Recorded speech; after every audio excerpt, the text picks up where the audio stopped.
This is a series about power and why it, and more important, what we have learned to believe about our relationship with it, affects every aspect of our daily lives. I'm Stephen Barden, and I've spent most of my working life with power and leadership. I'm a coach mentor of leaders, and I used to be a corporate leader at one stage. My late in life doctorate was on how successful leaders manage power, and my book is called How Successful Leaders Do Business with Their World, which of course is also about power. Episode 3. In this third episode of the series, I'd like to read a few extracts from my book to give you some idea of what it's about and why I came to write it.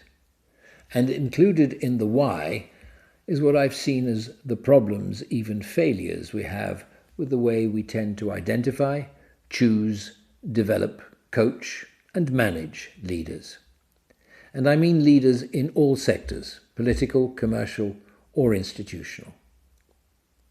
However, despite the title, this book is aimed not just at corporate or political leaders or the coaches of leaders, but at all of those of us who lead. And we all have to every day, as parents, as carers, as voters, as recruiters, investors, educators, influencers, and the influenced. So, what's this book about?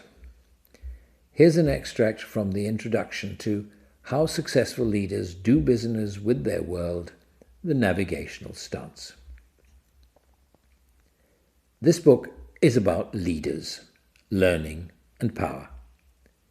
It's about how successful top leaders learn to use their power to manage their world and therefore us. It would be nice to say that it also informed my previous 15 years or so as a senior corporate leader, but I can't. The lessons came too late. In fact, my own story of leadership is topsy-turvy. I learnt, and then I investigated. Yes, I know.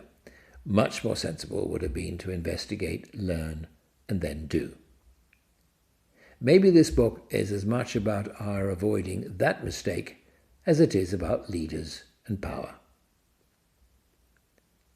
In my research, I set out to discover how successful top leaders experience their learning. I was not looking for some magic formula about why they were successful. I was more interested in the inside story, how they experienced their learning, the assumptions that guided them, and how they viewed power, authority, and leadership from within themselves.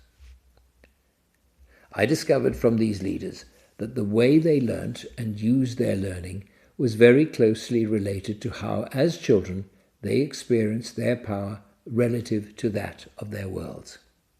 That in seeking to explore and navigate their space as children, these successful leaders had formed a foundational assumption that they and their worlds had a manageable equilibrium of power, and that their world was a partner with which they could do business. Those without this assumption of equilibrium form an assumption that they are in opposition to their world, and that their world, in very broad terms, needs to be overcome, obeyed, manipulated, or avoided. As you may have gathered from that excerpt, I didn't research successful leaders because I thought I'd been successful in my own managerial career. In my last job as CEO, I had stumbled.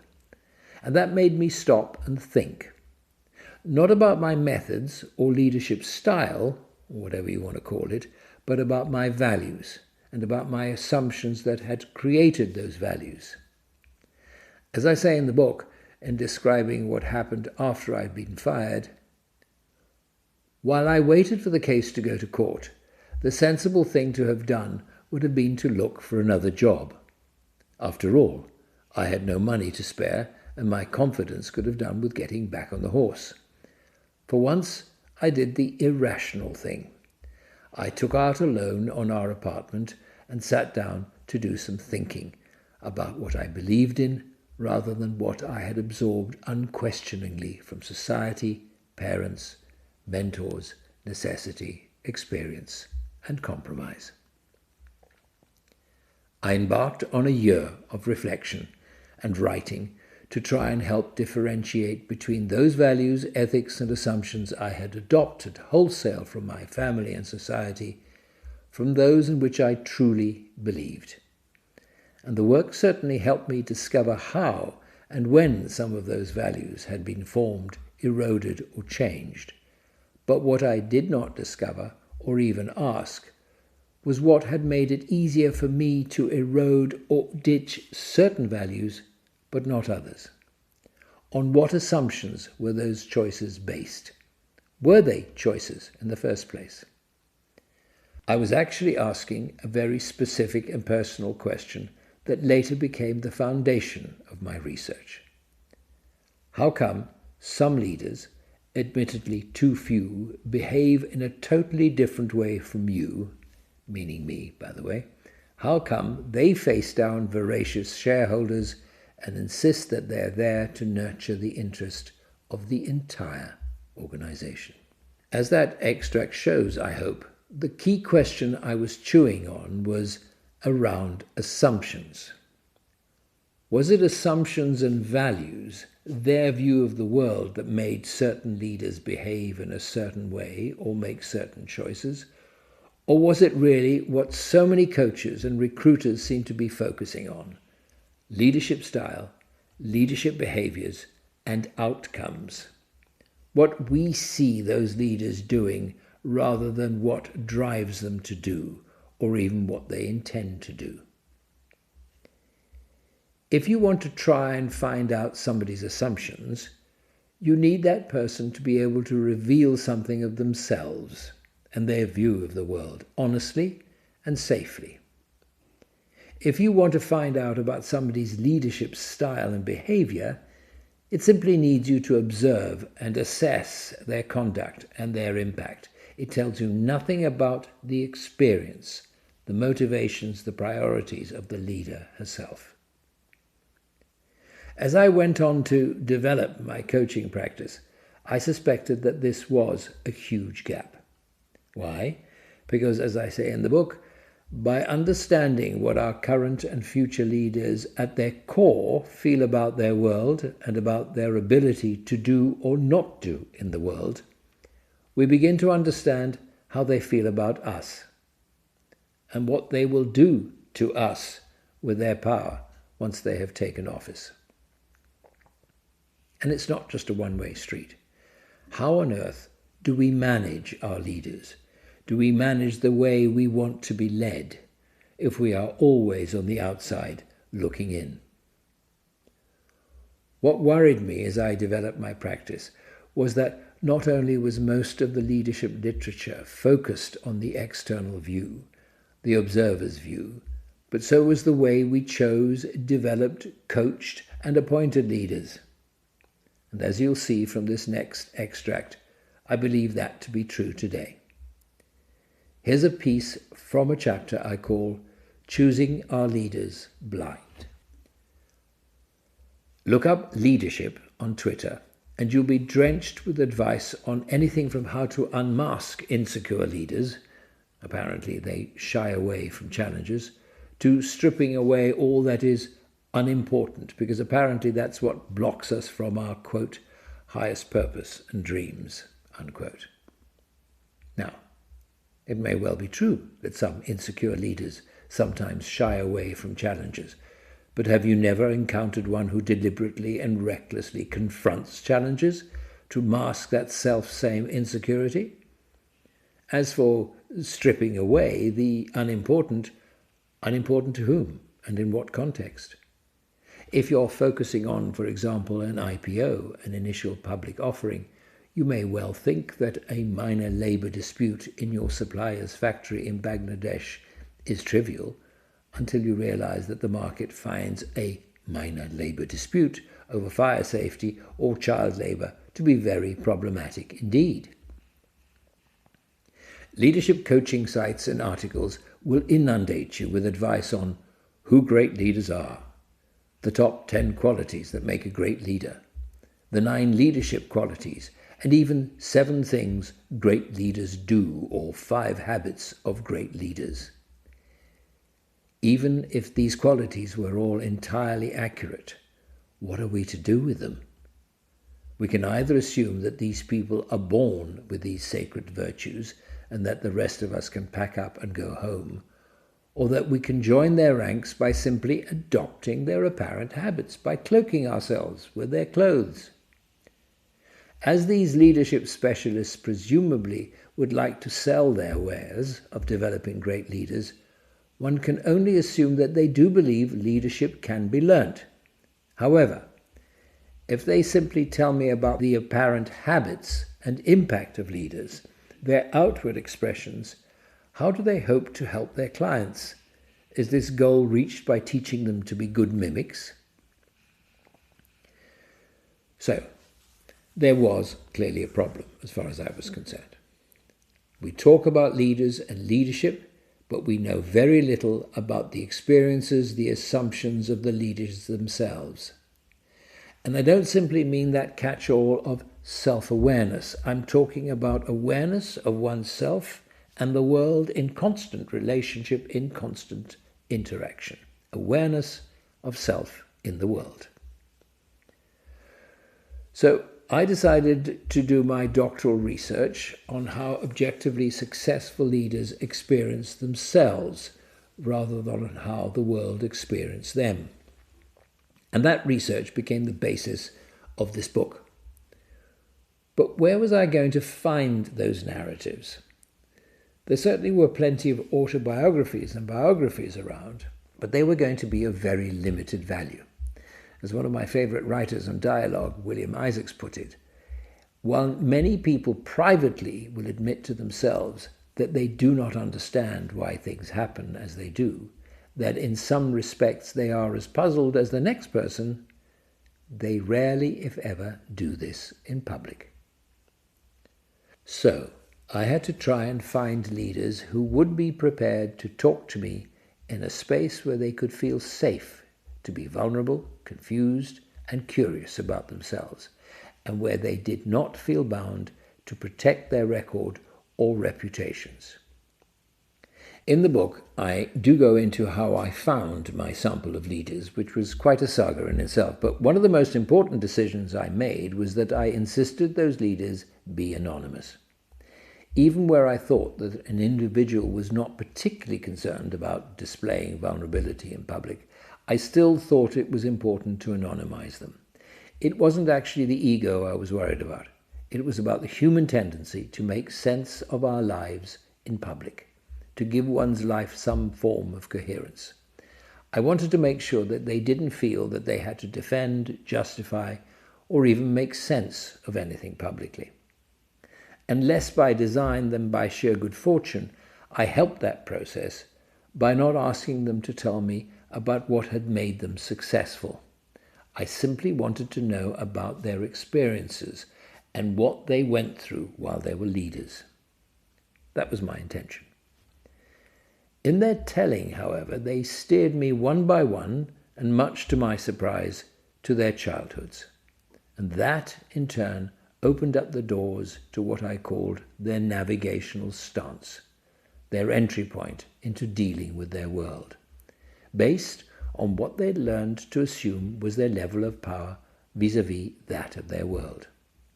And from there, I could build a model, a theory about what objectively successful leaders had in common as far as their navigational stance was concerned, and what other assumptions or worldviews they had formed as a result. And the book expands on that initial research, both with further investigation, but also with how I used that model in my own practice.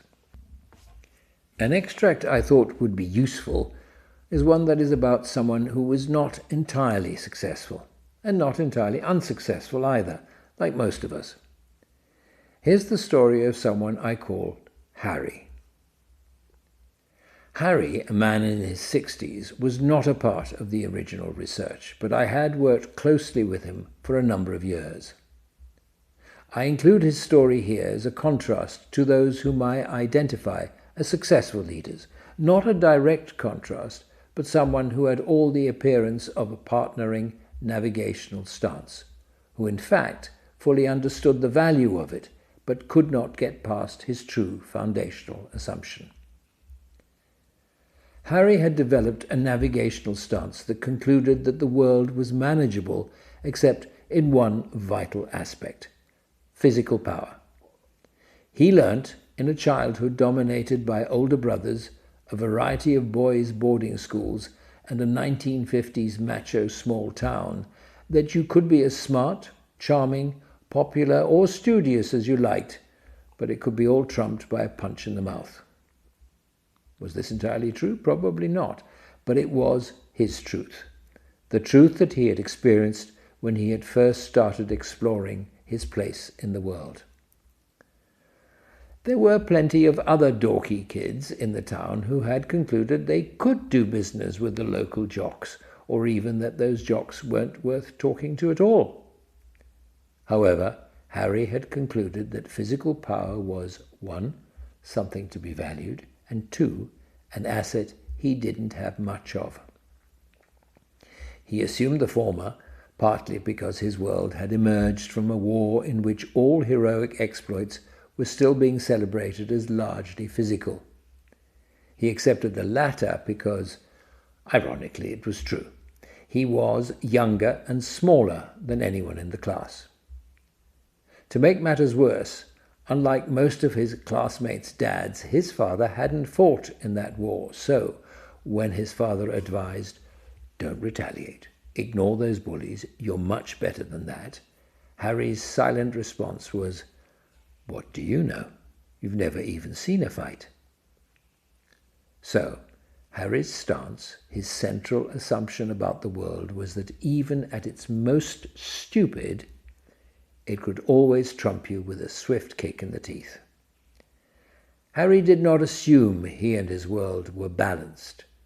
His world held superior power, which it could unleash at any time. It could not be trusted.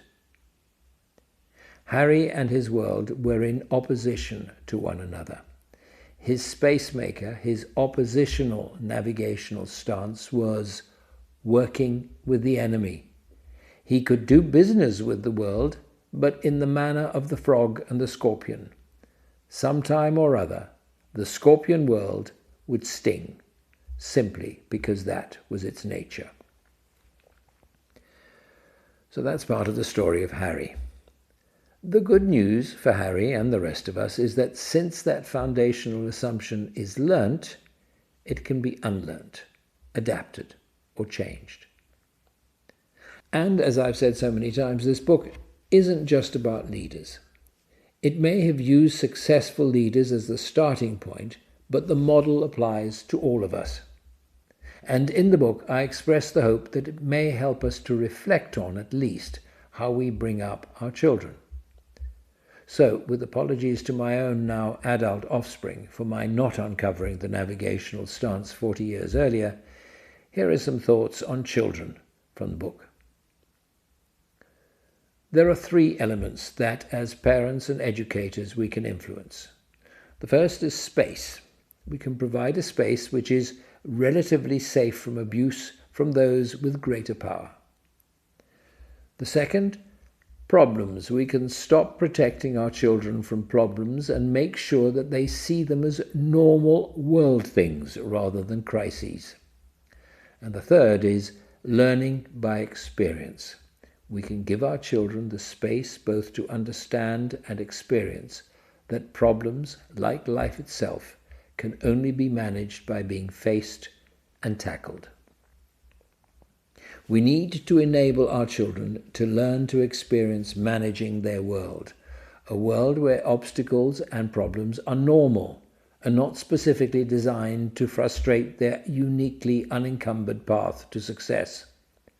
All we can do as parents is to ensure, like lionesses, that our offspring have the space to explore without invasion by hyenas, and if at all possible, without falling off a cliff. Those of us born in the 1950s, particularly in the middle classes, are responsible for a space-distorting shift. Baby boomers had to fit in around the rest of the family. But when it came to raising their own children, they put them right in the center. The family revolved and still revolves around the children.